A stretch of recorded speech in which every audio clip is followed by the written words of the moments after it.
बिस्मिल्लाहिर्रहमानिर्रहीम। पाकिस्तान शुरू दिन से सियासी अदम इस्तेहकाम का शिकार रहा और फिर बानी पाकिस्तान की वफात के बाद आपको पता है कि जो इक़्तिदार है मुख्तलिफ लोगों के हाथ में आया, फिर जिससे जितना हो सका उसने भी अपने जो ज़ाती मुफादात हैं उनको सामने पेश नज़र रख कर हमेशा फिर जो है वो अफराद की जो नज़रियाती तरबियत है उससे गफलत बरती। मैं आप लोगों से आज एक सवाल पूछना चाहती हूँ, बल्कि बेशुमार मेरा ख्याल है सवाल हो सकते हैं। और पाकिस्तान में, इस्लामिक रिपब्लिक ऑफ पाकिस्तान में माशाल्लाह freedom of speech, freedom of thought, expression के ऊपर जो है अगर कोई अपनी हदूदों कयूद से बाहर निकलने की कोशिश करे तो नामालूम अफराद की फहरिस्त में भी नाम लिखा जा सकता है। लेकिन मैं आज इस्लाम की रूह से बात करना चाहूंगी और इकबाल का जो नजरिया है वो सामने रखना चाहूंगी। मैं स्पेसिफिकली किसी पार्टी को हिट करने नहीं आई और ना मुझे किसी फिरके पे बात करनी है। सबसे पहले हमें एक अच्छा इंसान, एक अच्छा मुसलमान होने की जरूरत है और एक अच्छा जो अपने वतन के साथ मोहब्बत करने की। कुछ लम्हों के लिए मान लेते हैं कि कायद जो इमरान खान की क़यादत में पाकिस्तान नई मनाजिल तय करता हुआ नजर नहीं आ रहा था, तो इससे ज्यादा हमारे लिए काबिल गौर ख्यालात अफकार तो ये होने चाहिए कि मौला अली इस्लाम के फरमान के मुताबिक हम ये देखने की कोशिश में क्यों हैं कि कौन कह रहा है, हम ये देखने की कोशिश में क्यों नहीं कि क्या कहा जा रहा है।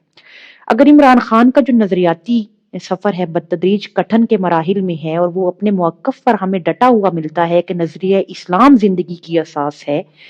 या इमाम अली इस्लाम के फरमान के मुताबिक कि जितना तेजी से पत्थर जिधर आए उसे उधर पलटा दो, कि सख्ती का दफिया सख्ती से किया जा सकता है। यानी इमरान खान कहता है कि हमें मगरब की गुलामी नहीं करनी, हमें अपनी तकदीर अलहदा मुनफरिद अंदाज में बनानी है, नजरिया इस्लाम जिंदगी की असास है। तो ये तो इकबाल ने भी कहा कि जुदा हो दी सियासत से तो रह जाती है चंगेजी। तो इसको मान लेने में हर्ज भी क्या है कि हमें वाकई ही मगरब की गुलामी नहीं करनी, हमें अपनी तकदीर अलहदा मुनफरिद अंदाज में बनानी है और नजरिया इस्लाम जो है वो जिंदगी की असास है। अगर इमरान खान का ये मौक़िफ़ है तो इसमें गलत भी कुछ नहीं है। यानी इकबाल जो है वो कहते हैं कि इस्लाम ही ऐसी जिंदा और ताबीदा हकीकत है कि जो मुसलमानों के लिए बेपनाह कुव्वत का सरचश्मा है। फिर इस्लाम के अंदर जो सियासत है वो मजहब के साथ यकजा है, यानी दोनों एक दूसरे से जुदा नहीं है। लेकिन हमारे यहाँ ये तासुर है कि मजहब जो है वो ना और सियासत का दूर दूर तक कोई ताल्लुक नहीं। क्या मैं पाकिस्तान के बाद भी इस्लाम का बोलबाला नहीं हो सका? मैं यहाँ पर इमाम अली इस्लाम की फरमुदात की रोशनी में कुछ बयान करना चाहूंगी कि वो कहते हैं कि मैं इस सारे दुनिया की क्या हालत बयान करूं जिसकी इब्तदा रंज और इंतहा फना है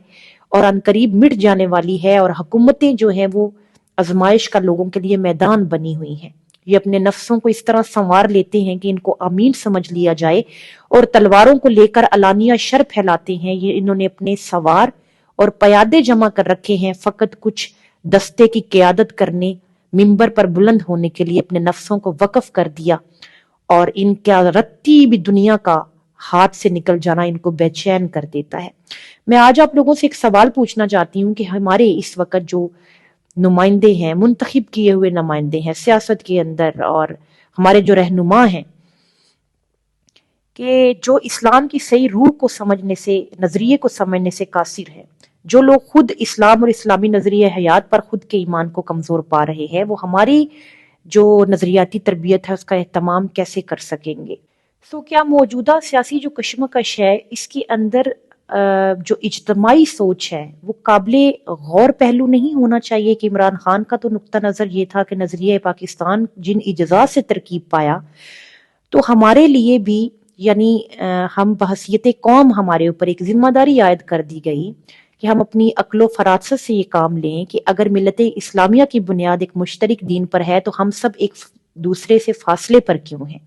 यानी हक और सच की आवाज हमारे अंदर से क्यों नहीं आती? और फिर इसके बाद इस्लाम के असूल के ऐन मुताबिक रसूलुल्लाह और खुलफाए राशिदीन के फरामीन को पेश नजर रखकर अपने तजर्बे तजजिए के मुताबिक हम ये फैसला ले सकें कि हमारे खुद के तकाजे क्या हैं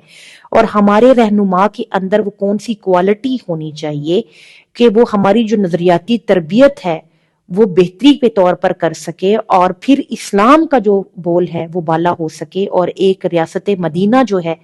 उसकी अहमियत को उजागर करने के लिए अगर कोई किसी तरह भी आवाज बुलंद की जाए तो वो कम है। तो शिकवा जुल्मत शब से तो कहीं बेहतर है अपने हिस्से की कोई शमा जलाते जाते। वमा अलैना इल्लल बलागुल मुबीन।